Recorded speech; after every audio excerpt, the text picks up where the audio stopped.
স্থান থেকে আজ আমি চলে এসেছি আমাদের জাতীয় প্রেস ক্লাবের সামনে। আজ এখানে একটি বিশেষ দিন পালিত হচ্ছে, এটা সবাই অবগত আছেন। সারা বিশ্বে একযোগে শ্রমিক দিবস হিসেবে পালিত হচ্ছে। আমাদের প্রেস ক্লাবের সামনে অনেক শ্রমিক একসঙ্গে জড়িত হয়ে তাদের যে এই শ্রমিকরা জীবন দিয়েছে এবং প্রায় ব্যক্তি তারা সবাই 20,000-এর মতো শ্রমিক ছাত্র জনতা রক্ত দিয়েছে। এখনো তারা ঝুঁকে ঝুঁকে মৃত্যুর পথযাত্রী, তাদের চিকিৎসা হচ্ছে না।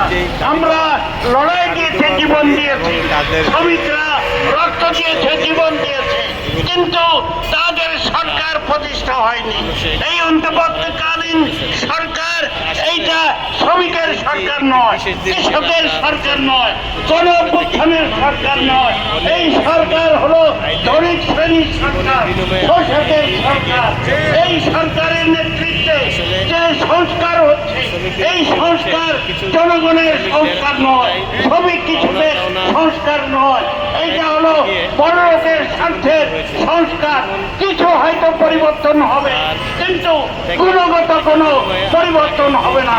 আমরা তাই বলতে চাই, এই সরকারের নেতৃত্বে নির্বাচনের যে সুযোগ এসেছে, এটা কোনো শ্রমিকের সুযোগ নয়, এটা বড় লোকদের সুযোগ এবং সুবিধা।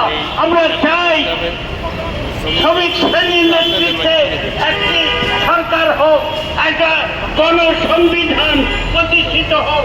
সেই সরকার হবে শ্রমিকের সরকার, মেহনতি মানুষের সরকার। অভ্যুত্থান চলছে, অভ্যুত্থান আবার হবে। নিকটে এই অভ্যুত্থান ছাত্র, শ্রমিক, কৃষক, মেহনতি জনতাকে ঐক্যবদ্ধ হয়ে লড়াই চালিয়ে যাওয়ার আহ্বান জানায়। এই কথা বলে আপাতত আমার বক্তব্য